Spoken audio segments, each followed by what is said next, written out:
صحیح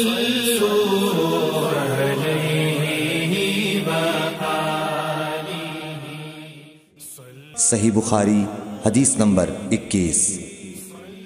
حضور اکرم صلی اللہ علیہ وآلہ وسلم نے ارشاد فرمایا، جس شخص میں یہ 3 باتیں ہوں گی وہ ایمان کا مزہ پالے گا۔ ایک یہ کہ وہ شخص جسے اللہ اور اس کا رسول ان کے ماں سوا سے زیادہ عزیز ہوں، اور دوسرے یہ کہ جو کسی بندے سے محض اللہ ہی کے لیے محبت کرے، اور تیسری بات یہ کہ جسے اللہ نے کفر سے نجات دی ہو پھر دوبارہ کفر اختیار کرنے کو وہ ایسا برا سمجھے جیسا آگ میں گر جانے کو برا جانتا ہے۔ صحیح بخاری حدیث نمبر 22۔ حضرت محمد مصطفیٰ صلی اللہ علیہ وآلہ وسلم نے فرمایا، جب جنتی جنت میں اور دوزخی دوزخ میں داخل ہو جائیں گے، اللہ پاک فرمائے گا جس کے دل میں رائی کے دانے کے برابر بھی ایمان ہو اس کو بھی دوزخ سے نکال لو۔ تب ایسے لوگ دوزخ سے نکال لیے جائیں گے اور وہ جل کر کوئلے کی طرح سیاہ ہو چکے ہوں گے، پھر زندگی کی نہر میں یا بارش کے پانی میں ڈالے جائیں گے۔ اس وقت وہ دانے کی طرح اگائیں گے جس طرح ندی کے کنارے دانے اگاتے ہیں۔ کیا تم نے نہیں دیکھا کہ دانہ زردی مائل پیچ در پیچ نکلتا ہے؟ صحیح بخاری حدیث نمبر 23۔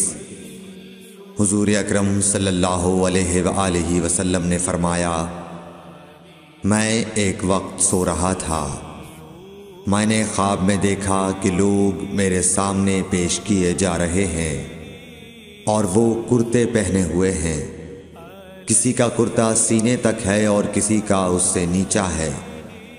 پھر میرے سامنے عمر بن خطاب لائے گئے، ان کے بدن پر جو کرتا تھا اسے وہ گھسیٹ رہے تھے، یعنی ان کا کرتا زمین تک نیچا تھا۔ صحابہ رضی اللہ تعالی عنہ نے پوچھا کہ یا رسول اللہ اس کی کیا تعبیر ہے؟ آپ نے فرمایا کہ اس سے دین مراد ہے۔ صحیح بخاری حدیث نمبر 24۔ ایک مرتبہ رسول کریم صلی اللہ علیہ وسلم ایک انصاری شخص کے پاس سے گزرے، اس حال میں کہ وہ اپنے ایک بھائی سے کہہ رہے تھے کہ تم اتنی شرم کیوں کرتے ہو؟ آپ نے اس انصاری سے فرمایا کہ اس کو اس کے حال پر رہنے دو، کیونکہ حیا بھی ایمان ہی کا ایک حصہ ہے۔ صحیح بخاری حدیث نمبر 25۔ رسول اللہ صلی اللہ علیہ وسلم نے فرمایا، مجھے اللہ کی طرف سے حکم دیا گیا ہے کہ لوگوں سے جنگ کروں اس وقت تک کہ وہ اس بات کا اقرار کر لیں کہ اللہ کے سوا کوئی معبود نہیں ہے، اور یہ کہ محمد صلی اللہ علیہ وسلم اللہ کے سچے رسول ہیں، اور نماز ادا کرنے لگیں اور زکوٰۃ دیں۔ جس وقت وہ یہ کرنے لگیں گے تو مجھ سے اپنے جان و مال کو محفوظ کر لیں گے سوائے اسلام کے حق کے، رہا ان کے دل کا حال تو ان کا حساب اللہ کے ذمے ہے۔ صحیح بخاری حدیث نمبر 26۔ رسول اللہ صلی اللہ علیہ وسلم سے دریافت کیا گیا کہ کون سا عمل سب سے افضل ہے؟ فرمایا، اللہ اور اس کے رسول پر ایمان لانا۔ کہا گیا اس کے بعد کون سا؟ آپ نے فرمایا کہ اللہ کی راہ میں جہاد کرنا۔ کہا گیا پھر کیا ہے؟ آپ نے فرمایا حج مبرور۔ صحیح بخاری حدیث نمبر 27۔ رسول اللہ صلی اللہ علیہ وسلم نے چند لوگوں کو کچھ عطیہ دیا اور ساتھ وہاں موجود تھے۔ وہ کہتے ہیں کہ رسول اللہ صلی اللہ علیہ وسلم نے ان میں سے ایک شخص کو کچھ نہ دیا، حالانکہ وہ ان میں مجھے سب سے زیادہ پسند تھا۔ میں نے کہا حضور آپ نے فلاں کو کچھ نہ دیا، میں اسے مومن گمان کرتا ہوں۔ آپ نے فرمایا مومن یا مسلمان؟ میں تھوڑی دیر چپ رہ کر پھر پہلی بات دہرانے لگا۔ حضور صلی اللہ علیہ وسلم نے بھی دوبارہ وہی جواب دیا۔ پھر آپ نے فرمایا کہ اے سعد، باوجود یہ کہ ایک شخص مجھے زیادہ عزیز ہے، پھر بھی میں اسے نظر انداز کر کے کسی اور دوسرے کو اس خوف کی وجہ سے یہ مال دیتا ہوں کہ وہ اپنی کمزوری کی وجہ سے اسلام سے پھر جائے اور اللہ اسے آگ میں اوندھا ڈال دے۔ صحیح بخاری حدیث نمبر 28۔ ایک آدمی نے رسول اللہ صلی اللہ علیہ وسلم سے پوچھا، کون سا اسلام بہتر ہے؟ آپ صلی اللہ علیہ وسلم نے فرمایا کہ تو کھانا کھلائے اور ہر شخص کو سلام کرے، خواہ اس کو تو جانتا ہو یا نہ جانتا ہو۔ صحیح بخاری حدیث نمبر 29۔ حضرت صلی اللہ علیہ وسلم نے فرمایا، مجھے دوزخ دکھلائی گئی تو اس میں زیادہ تر عورتیں تھیں جو کفر کرتی ہیں۔ کہا گیا، حضور کیا وہ اللہ کے ساتھ کفر کرتی ہیں؟ آپ صلی اللہ علیہ وسلم نے فرمایا کہ خاوند کی ناشکری کرتی ہیں اور احسان کی ناشکری کرتی ہیں۔ اگر تم عمر بھر ان میں سے کسی کے ساتھ احسان کرتے رہو، پھر تمہاری طرف سے کبھی کوئی ان کے خیال میں ناگواری کی بات ہو جائے تو فوراً کہہ اٹھے گی کہ میں نے کبھی بھی تجھ سے کوئی بھلائی نہیں دیکھی۔ صحیح بخاری حدیث نمبر 30۔ حضرت صلی اللہ علیہ وآلہ وسلم فرماتے تھے، جب دو مسلمان اپنی اپنی تلواریں لے کر بھڑ جائیں تو قاتل اور مقتول دونوں دوزخی ہیں۔ عرض کیا گیا، یا رسول اللہ، قاتل تو خیر ضرور دوزخی ہونا چاہیے، مقتول کیوں؟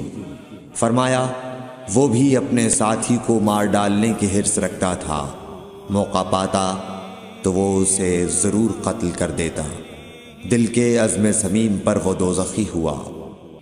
صحیح بخاری حدیث نمبر 31۔ ابو ذر ایک جوڑا پہنے ہوئے تھے اور ان کا غلام بھی جوڑا پہنے ہوئے تھا۔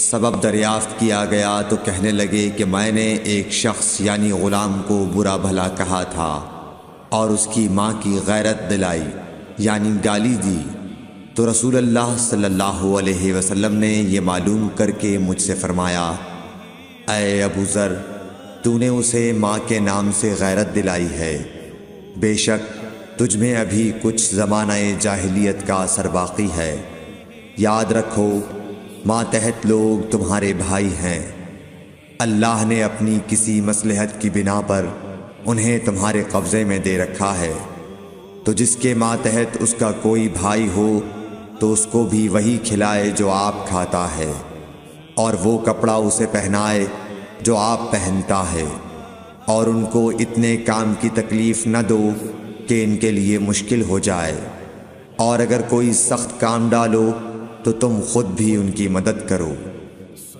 صحیح بخاری حدیث نمبر 32۔ جب سورہ انعام کی یہ آیت اتری، جو لوگ ایمان لائے اور انہوں نے اپنے ایمان میں گناہوں کی آمیزش نہیں کی، تو آپ صلی اللہ علیہ وسلم کے اصحاب نے کہا، یا رسول اللہ، یہ تو بہت ہی مشکل ہے، ہم میں کون ایسا ہے جس نے گناہ نہیں کیا؟ تب اللہ پاک نے سورہ لقمان کی یہ آیت اتاری کہ بے شک شرک بڑا ظلم ہے۔ صحیح بخاری حدیث نمبر 33۔ رسول اللہ صلی اللہ علیہ وآلہ وسلم نے فرمایا، منافق کی علامتیں 3 ہیں، جب بات کرے جھوٹ بولے، جب وعدہ کرے اس کے خلاف کرے، اور جب اس کو امین بنایا جائے تو خیانت کرے۔ صحیح بخاری حدیث نمبر 34۔ رسول اللہ صلی اللہ علیہ وسلم نے فرمایا کہ 4 عادتیں جس کسی میں ہوں تو وہ خالص منافق ہے، اور جس کسی میں ان 4 میں سے ایک عادت ہو تو وہ بھی نفاق ہی ہے جب تک اسے نہ چھوڑ دے۔ وہ یہ ہیں، جب اسے امین بنایا جائے تو امانت میں خیانت کرے، اور بات کرتے وقت جھوٹ بولے، اور جب کسی سے عہد کرے تو اسے پورا نہ کرے، اور جب کسی سے لڑے تو گالیوں پر اتر آئے۔ صحیح بخاری حدیث نمبر 35۔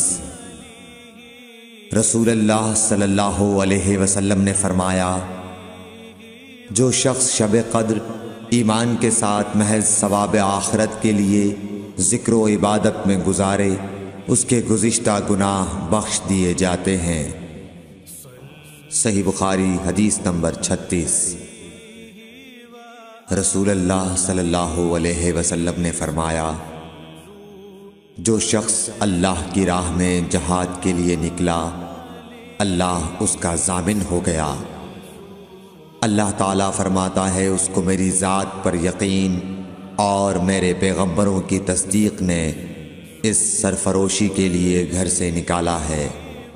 میں اس بات کا ضامن ہوں کہ یا تو اس کو واپس کر دوں ثواب اور مال غنیمت کے ساتھ، یا شہید ہونے کے بعد جنت میں داخل کر دوں۔ رسول اللہ صلی اللہ علیہ وسلم نے فرمایا، اور اگر میں اپنی امت پر اس کام کو دشوار نہ سمجھتا تو لشکر کا ساتھ نہ چھوڑتا، اور میری خواہش ہے کہ اللہ کی راہ میں مارا جاؤں، پھر زندہ کیا جاؤں، پھر مارا جاؤں، پھر زندہ کیا جاؤں، پھر مارا جاؤں۔ صحیح بخاری حدیث نمبر 37۔ حضرت صلی اللہ علیہ وسلم نے فرمایا، جو کوئی رمضان میں راتوں کو ایمان رکھ کر اور ثواب کے لیے عبادت کرے، اس کے اگلے گناہ بخش دیے جاتے ہیں۔ صحیح بخاری حدیث نمبر 38۔ حضرت صلی اللہ علیہ وسلم نے فرمایا، جس نے رمضان کے روزے ایمان اور خالص نیت کے ساتھ رکھے، اس کے پچھلے گناہ بخش دیے گئے۔ صحیح بخاری حدیث نمبر 39۔ حضرت صلی اللہ علیہ وسلم نے فرمایا، بے شک دین آسان ہے، اور جو شخص دین میں سختی اختیار کرے گا تو دین اس پر غالب آ جائے گا اور اس کی سختی نہ چل سکے گی۔ بس اس لیے اپنے عمل میں پختگی اختیار کرو، اور جہاں تک ممکن ہو میانہ روی برتو، اور خوش ہو جاؤ کہ اس طرز عمل سے تم کو دارین کے فوائد حاصل ہوں گے، اور صبح اور دوپہر اور شام اور کسی قدر رات میں عبادت سے مدد حاصل کرو۔ نماز 5 وقتہ بھی مراد ہو سکتی ہے کہ پابندی سے ادا کرو۔ صحیح بخاری حدیث نمبر 40۔ رسول اللہ صلی اللہ علیہ وسلم جب مدینہ تشریف لائے تو پہلے اپنی نانہال اترے جو انصار تھے، اور وہاں آپ نے 16 یا 17 ماہ بیت المقدس کی طرف منہ کر کے نماز پڑھی، اور آپ کی خواہش تھی کہ آپ کا قبلہ بیت اللہ کی طرف ہو۔ جب بیت اللہ کی طرف نماز پڑھنے کا حکم ہو گیا تو سب سے پہلی نماز جو آپ نے بیت اللہ کی طرف پڑھی عصر کی نماز تھی۔ وہاں آپ صلی اللہ علیہ وسلم کے ساتھ لوگوں نے بھی نماز پڑھی۔ پھر آپ کے ساتھ نماز پڑھنے والوں سے ایک آدمی نکلا اور اس کا مسجد بنی حارثہ کی طرف گزر ہوا تو وہ لوگ رکوع میں تھے۔ وہ بولا کہ میں اللہ کی گواہی دیتا ہوں کہ میں نے رسول اللہ صلی اللہ علیہ وسلم کے ساتھ مکے کی طرف منہ کر کے نماز پڑھی ہے۔ یہ سن کر وہ لوگ اسی حال میں بیت اللہ کی طرف گھوم گئے، اور جب رسول اللہ صلی اللہ علیہ وسلم بیت المقدس کی طرف منہ کر کے نماز پڑھا کرتے تھے، یہودی اور عیسائی خوش ہوتے تھے، مگر جب آپ نے بیت اللہ کی طرف منہ پھیر لیا تو انہیں یہ امر ناگوار ہوا۔ زہیر ایک راوی کہتے ہیں کہ ہم سے ابو اسحاق نے برا سے یہ حدیث بھی نقل کی ہے کہ قبلہ کی تبدیلی سے پہلے کچھ مسلمان انتقال کر چکے تھے، تو ہمیں یہ معلوم نہ ہو سکا کہ ان کی نمازوں کے بارے میں کیا کہیں۔ تب اللہ نے یہ آیت نازل کی، وَمَا كَانَ اللَّهُ لِيُضِيعَ إِيمَانَكُمْ، سورہ بقرہ آیت نمبر 143۔